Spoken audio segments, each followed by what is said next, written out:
ሃይ እንዴት ናችሁ ቤተሰቦች? ዛሬ በዚህ ቪዲዮ አንድ አስገራሚ ነገር ይዤላችሁ መጥቻለሁ። ቪዲዮ እንደምትወዱት እርግጠኛ ነኝ። እስከመጨረሻው ተከታተሉኝ። የአባት የእናትና የልጅ ልዩነት እያየን እንሄዳለን በእንግሊዝኛ። እስከመጨረሻው ተከታተሉኝ። ካው አባቷ ቡል ይባላል፣ ኮርማ ቡል ይባላል። ማዘር ደግሞ ካው ትባላለች፣ ላም ካው ትባላለች። ቤቢ ደግሞ ጥጃ የምንለው ካፍ ይባላል በእንግሊዝኛ። ልዩነታቸውን በደንብ ማወቅ አለባችሁ። ቺክን ዶሮ ነው፣ ዶሮ እንደሆነ እናውቃለን። ፋዘር ምን ይባላል? አውራ ዶሮ ሮስተር ይባላል። ማዘር የሴት ዶሮ ሄን ትባላለች።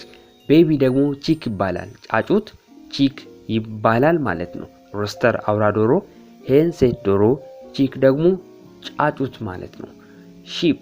ሺፕ በግ እንደሆነ እናውቃለን። ፋዘር ምን ይባላል? ራም ይባላል። ወንድ በግ ራም ይባላል። ማዘር ደግሞ ኢዊት ይባላለች፣ እንስት በግ ኢዊት ይባላለች።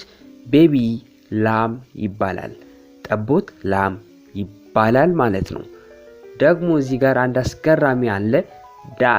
ዳክያ ናት። ዳክያ አባቷ ድራክ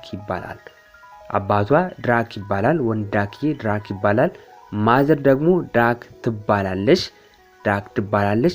ቤቢ ደግሞ ዳክሊንግ ይባላል። ልጃቸው ዳክሊንግ ይባላል። ሆርስ ፈረስ እንደሆነ እናውቃለን። እዚህ ጋር ልዩ የሚያደርገው እናትና አባት የተለያዩ ዝርያ ናቸው። ስታሊየን የሚባለው ወንድ ፈረስ ሲሆን ማዘር ደግሞ ሜር ትባላለች። ሜር ማለት ባዝራ ሴት አህያ ፈረስ ማለት ነው።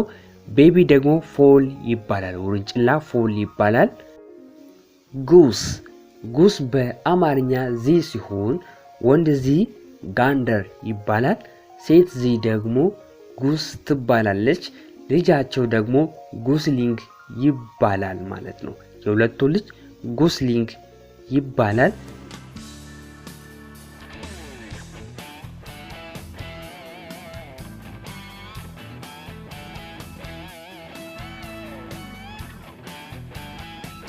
ክብራም ቤተሰቦች ይህንን ቪዲዮ የሰራሁበት ምክንያት ብዙ ኢንተርናሽናል ኤግዛሞች ላይ ይህንን ትጠይቃላችሁ። ለዛ ብዬ ነው የሰራሁት። አዲስ ከሆናችሁ ሳብስክራይብ በማድረግ ይቀላቀሉ።